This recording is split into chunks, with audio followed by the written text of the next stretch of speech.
কি দিয়ে মারলো দিয়ে মেরেছে স্যার। দাদা কেন কেন মারতে হবে কেন? আমি জানি না। আজকে মিটিং হওয়ার কাছে শিশু মেলা চোরেরা কি করবে? চোরেরা কি করবে?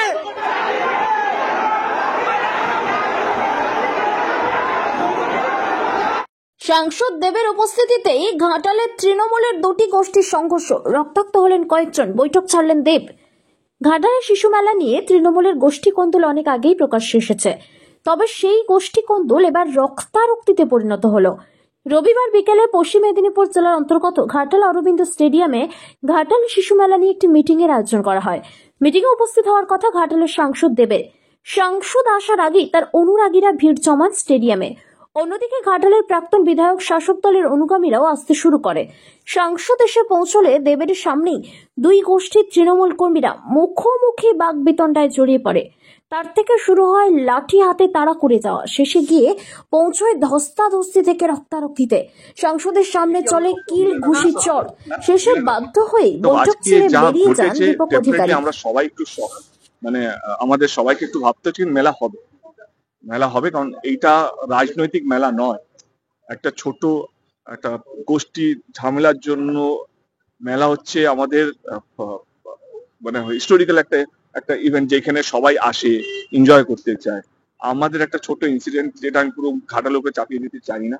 Of course we have to reconstruct the whole thing, শান্তিপ্রিয় ভাবে আবার কিভাবে মেলাটা হয়, কারণ এই ঝামেলাটা মেলার উপরে অসর যাতে না হয়। মানুষ যারা ঘাটালের বাইরে থাকে, যারা অন্যান্য ডিস্ট্রিক্টে থাকে, বা এখন তো এটা ন্যাশনাল নিউজ হয়ে গেছে, যারা বাইরে থেকে দেখছে, অনেকেই ফোন করছে আমাকে, তারা এটা না ভাবে এটা ঘাটালের চরিত্র না। ঘাটালের চরিত্র এটা নয়। ঘাটালের চরিত্র হচ্ছে খুব শান্তিপ্রিয় একটা জায়গা, শিক্ষিত মানুষরা থাকে, ভালো মানুষরা থাকে, এবং যারা শান্তিপ্রিয় মানুষরা থাকে। তো সেই জন্য আমি যারা প্লিজ এটাকেও ফরওয়ার্ড করবেন কি ঘাটালে এটা চরিত্র না।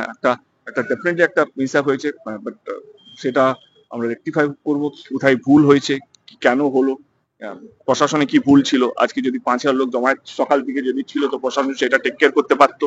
প্রশাসনকে আমরা এখানে আসার পর জানতে পারলাম যে এটা সকাল থেকে চলছে, ভিতরে লাঠি রাখা ছিল, তো প্রশাসন সেটা কেন টেক কেয়ার করেনি, সেটা আমার মনে হয় সেটা প্রশাসন জবাব দেবে। আমি এটা কিভাবে আটকাতে পারতাম, আমি কিভাবে, আমার মনে হচ্ছে আমি আটকানো বা আমি ভালো রাখার জন্য ডিস্ট্রিক্ট প্রেসিডেন্ট এখানে আছে। আমরা 12টার সময় সব মিটিয়ে দিয়ে এই যে এতদিন ধরে যে 1 সপ্তাহ ধরে যে শিশু মেলা, দেব কেন বাঘ, এই সব আমি এখনো থাকতে চাই না। আমি আর বলছি মেলাটা হোক, কিন্তু সুস্থভাবে হোক, এবং মানুষের পকেট থেকে যেন বেশি টাকা না যায়। মেলার যে চাপটা, যে বেশি টেন্ডার চলে গেল, যে বেশি টেন্ডার কিনবে সে বেশি টাকা দিয়ে স্টল বিক্রি করবে, বেশি টাকা দিয়ে যে স্টল কিনবে সে বেশি টাকা দিয়ে জিনিসপত্র বিক্রি করবে, আলটিমেটলি সাধারণ মানুষের পকেট থেকে বেশি টাকা হবে। আমাদের মূল চিন্তা ভাবনা আজকে মিটিং এটা ছিল কিভাবে একদম। মিটিং এ যখন ডাক পড়েছিল, আমাকে ডাকা হয়নি বা আমাকে জানানো হয়নি। যখন এই দ্বন্দ্বগুলো চলছিল, আমি শঙ্করদাকে যেদিন হওয়ার কথা ছিল তার রাত আগে ফোন করি, আমি বলি কে সবাইকে নিয়ে মিটিংটা করো, আমাকে দরকার নেই। আমি সত্যি এটা বলেছিলাম, আমাকে দরকার নেই, কিন্তু বাকি যারা মেলার মধ্যে আগে ছিল, কমিটির মধ্যে আগে ছিল, তাদেরকে নিয়ে মেলাটা করো। কারণ এই মেলাটা পলিটিক্যাল মেলা নয়, এটা কারোর একার মেলা নয়, এটা ঘাটালের মানুষের মেলা। কিন্তু সকালবেলা ওঠার পর থেকে দেখলাম যে এক কমিটির মধ্যে একই তরফা বিয়ে হয়ে গেছে, সেখান থেকে পুরো দ্বন্দ্বটা শুরু হয়। এবং আমি সাংসদ হিসেবে আমার দায়িত্ব সবাইকে নিয়ে চলা, এখানে শুধু একটা দল বা একটা গোষ্ঠী বা একটা মানুষকে নিয়ে নয়, আমাকে সবাইকে নিয়ে চলা। আমি সেইটার জন্যই আজকে এখানে আসা, কে কিভাবে সবারই মান রক্ষা করে শঙ্করবাবু যেন মান রক্ষা হয়, এবং যারা ঘাটালের মানুষের সারা বছর পরিষেবা দেয়, হয় না, কখন রক্ত শিবির মারে, রক্ত শিবিরের সময় বা এই বন্যার সময় যারা অক্লান্ত খেটেছে, তারাও যেন সেই সম্মানটা পায়। আমার সেই জন্য এখানে আসা। দাদা আমরা দেখলাম একসাথে আপনারা ঢুকছেন, আপনি শঙ্করদা, তারপর কি এমন ঘটলো যে এই পরিস্থিতি? আমি এখনো শক, মানে আমি এখনো বুঝে উঠতে পারলাম না। আমি যখন কোলাঘাট থেকে আমরা যখন বেরোলাম মিটিংটা শেষ করে, তখন পুরো ঠিক ছিল, এবং আমি শঙ্করবাবুকে বলি কে ওইখানে গিয়ে কোনো ঝামেলা যদি হয় তোমার দায়িত্ব, তোমাকে এটা টেক কেয়ার করতে হবে। তোমার মানুষ কোলাঘাটে সিদ্ধান্ত হয়েছিল কি দুজনই শঙ্করবাবু যে নিজের যেটা চাইছিল সেই পক্ষটাও মানা হলো, যে আরেকটা পক্ষ ছিল তারা যে বলছে দুজনে কোথাও এসে আমরা দুজনকেই তারা রাজি হয়েছিল কি না এইটা ঠিক আছে, এই লিস্টটা এইভাবে হলে ভালো হয়।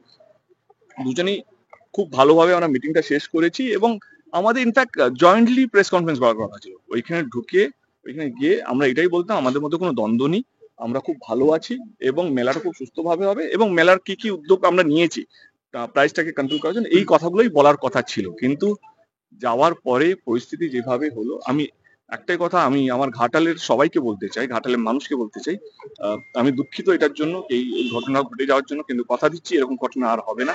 দেব সাংসদ থাকুক বা না থাকুক, আমি কথা দিচ্ছি এরকম ঘটনা আর হবে। কিন্তু আপনার সঙ্গে কি রাজ্য নেতৃত্বকে জানিয়েছেন? Thank you. অত্যন্ত অনভিপ্রেত, অত্যন্ত দুঃখজনক।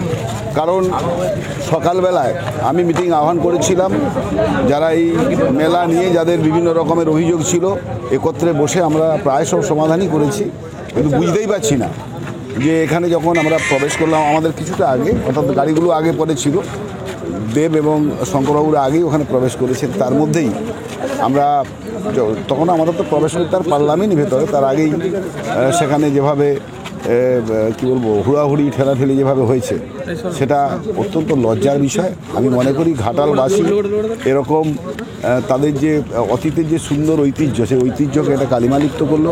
যে বা যারা এই কাজ করেছে আমি মনে করি তাদের খুঁজে বের করে তাদের বিরুদ্ধে নিশ্চয়ই ব্যবস্থা। আপনার বাড়ির বাথ ফিটিংস এন্ড স্যানিটারি পছন্দের সেরা ঠিকানা এখন নিমতৌড়ি মেশন স্টোরে। জাকুয়ার অ্যান্ড ইস্কো সাউথ বেঙ্গলের সব থেকে বড় ডিসপ্লে সেন্টার এখন নিমতৌড়িতে। আপনার বাথরুম সাজিয়ে তুলুন Jaquar and IISCO complete bathroom solution দিয়ে। যোগাযোগের ঠিকানা নিমতৌড়ি মেশন স্টোর, ডিএম অফিসের বিপরীতে। কল করুন 7719356412 এই নম্বরে। শর্তাবলী প্রযোজ্য। বন্ধ্যাত্ব কোনো অভিশাপ নয়, এটি চিকিৎসার মাধ্যমে নিরাময় সম্ভব। পূর্ব মেদিনীপুরের সর্বপ্রথম টেস্ট টিউব বেবি সেন্টার এখন তমলুকে। যোগাযোগের ঠিকানা উত্তরণ ইনফার্টিলিটি ক্লিনিক প্রাইভেট লিমিটেড, পদুম বসান, আদি মোহিনী মোহন কাঞ্জিলালের পাশের গলিতে। যোগাযোগ 9679225556 এই নম্বরে। শ্রী শ্রী তারা জ্যোতিষ কার্যালয়, জ্যোতিষ ও গণনায় অলৌকিক জ্যোতির্বিদ স্বর্গীয় শ্যাম আচার্য মহাশয়ের সুযোগ্য নাতি আচার্য শ্রী কার্তিক। এখানে দৈব পদ্ধতিতে গণনা, হস্তরেখা বিচার, কোষ্ঠী বিচার, বাস্তু বিচার, তান্ত্রিক ক্রিয়াকর্ম করা হয়। এছাড়াও নতুন কোষ্ঠী তৈরি করা হয়। ঠিকানা ডিহি গুমাই খঞ্চি, পূর্ব মেদিনীপুর। চেম্বার নিজ বাড়িতে শনিবার ও মঙ্গলবার। এছাড়াও প্রতি রবিবার হলদিয়া, প্রতি শুক্রবার নাচিন্দা, প্রতি শুক্রবার বিকেলে চণ্ডীপুর, প্রতি বৃহস্পতিবার ভগবানপুরের কুইলি মোড়ে চেম্বার করা হয়। মোবাইল নম্বর 9800679869 ও 9733617363। আপনার বাড়ি কিংবা অফিস সাজিয়ে তুলুন সাউথ এশিয়ার সব থেকে বড় ফার্নিচার প্রস্তুতকারক দামরো অ্যান্ড পিয়েস্ট্রা ফার্নিচার এখন নিমতৌড়িতে। অত্যাধুনিক মানের ফার্নিচারের সম্ভার নিয়ে মধ্যবিত্তের নাগালের মধ্যে প্রিমিয়াম কোয়ালিটির ফার্নিচার মানেই দামরো অ্যান্ড পিয়েস্ট্রা। যোগাযোগের ঠিকানা নিমতৌড়ি মেশন স্টোর, ডিএম অফিসের বিপরীতে। কল করুন 7719356412 এই নম্বরে।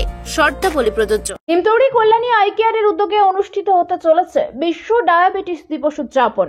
আগামী 14 নভেম্বর বৃহস্পতিবার নিমতৌড়িতে অনুষ্ঠিত হবে বিশ্ব ডায়াবেটিস দিবস উদযাপন। উদ্বোধনী ডায়াবেটিস ভাবনা, সুসজ্জিত ট্যাবলো সহযোগে বাইক র্যালি, এছাড়াও জি বাংলা দাদাগিরি মঞ্চের চ্যাম্পিয়ন দীপসুন্দর দিন্দা পরিচালিত কুইজ প্রতিযোগিতা। এই মহতি অনুষ্ঠানে সবাইকে জানাই সাদর আমন্ত্রণ।